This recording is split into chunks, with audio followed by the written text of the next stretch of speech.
You know the feeling.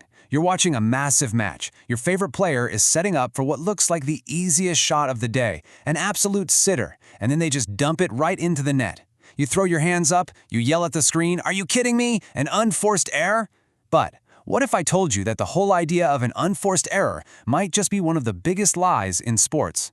Right? This is the big question. It's the central mystery of tennis.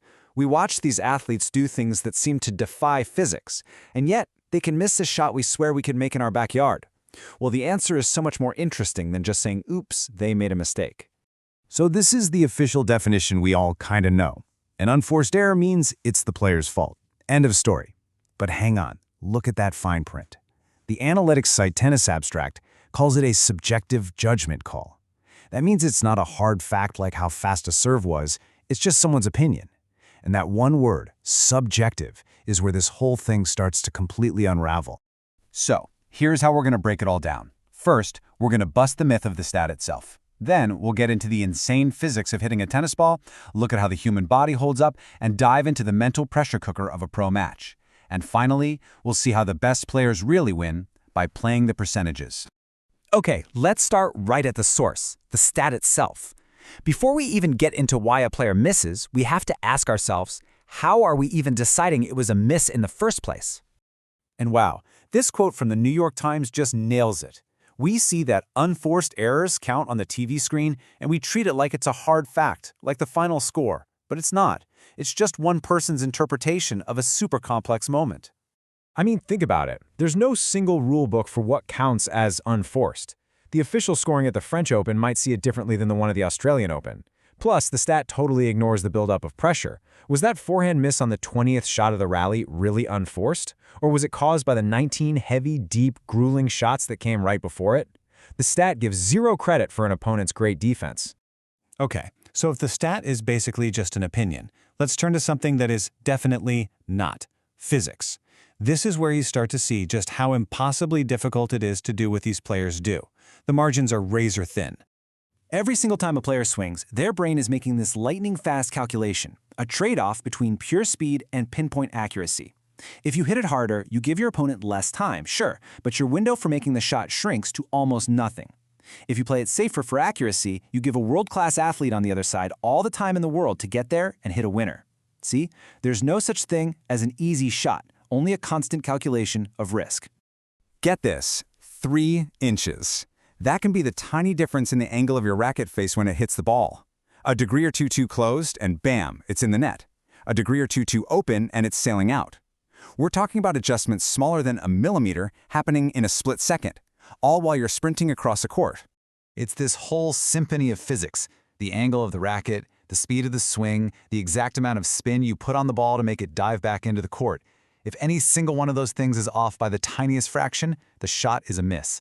Suddenly, the word unforced starts to sound a little ridiculous, doesn't it? So we've got the physics of the racket and the ball, but what's powering all of that? The player's body. And it turns out that system is way more fragile than it looks. A pro-level tennis stroke is what's called a kinematic chain. Think of it like a whip. The energy starts from the ground, explodes up through the legs, coils, and then violently uncoils through the hips and the core.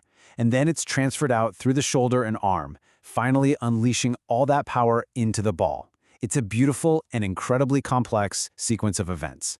But just like any chain, it's only as strong as its weakest link. So, fast forward 3 hours into a brutal 5-setter. Fatigue is real. Now the push from the legs is maybe a tiny bit weaker. The hip rotation is a few milliseconds late. That little breakdown is enough to disrupt the entire chain. And the results?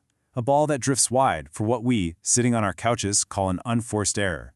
And that brings us to maybe the biggest factor of them all, the one that's completely invisible. It's not about the racket or the muscles, it's about what's happening in the 6 inches between a player's ears. So, psychologists talk about this thing called framing. Basically, how a player thinks about a situation completely changes how their body reacts. For example, are they thinking, I have to win this point, or are they thinking, I absolutely cannot lose this point? Now, those sound almost the same, but to the brain, they are night and day. And the data proves it. When players are in a play-to-win mindset, they're way more likely to go for it, to hit aggressive, high-risk shots. But the moment they shift to a play to not lose frame, like when they're facing a break point, everything changes. They get conservative, their muscles get tight, they aim for safer targets, and ironically, that's when they often make the exact mistake they were trying so desperately to avoid. So if the stat is a myth, the physics are nearly impossible, the body is breaking down, and the mind is playing tricks on you, how in the world does anybody ever win a tennis match? Well, they do it with strategy. They stop worrying about avoiding errors and start focusing on managing risk. It's called percentage tennis. And it's not about hitting some unbelievable highlight reel winner on every single point. Nope. It's about consistently choosing the shot that is most likely to go in over and over and over until your opponent is the one who's forced to try something crazy. A really cool way to think about it is the DNO theory: defensive, neutral, and offensive. For the pros, the huge majority of their shots, maybe 70%, are just defensive, high, heavy cross-court balls designed simply to stay in the point. A much smaller chunk are neutral balls, and then a tiny fraction, maybe only 10%, are those all-or-nothing, paint-the-line offensive shots. The champions live in that 70% zone. And this is how they do it. They literally build a margin for error into their shots. Instead of trying to skim the top of the net, they aim 3, 4, even 6 feet over it. Instead of aiming for the lines, they aim for huge targets in the middle of the court. They're not trying to hit a perfect shot. They're trying to hit a good, solid shot every single time. Because here it is. This is the secret. The goal in tennis isn't really to eliminate your own errors. The goal is to make your opponent's next shot just a little bit harder than the one you just hit.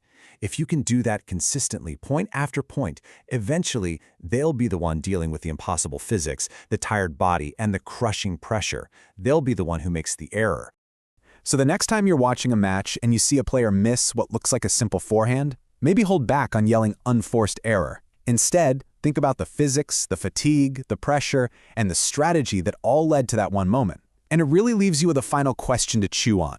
What's more valuable in tennis, the amazing shot you hit or the one you force your opponent to miss?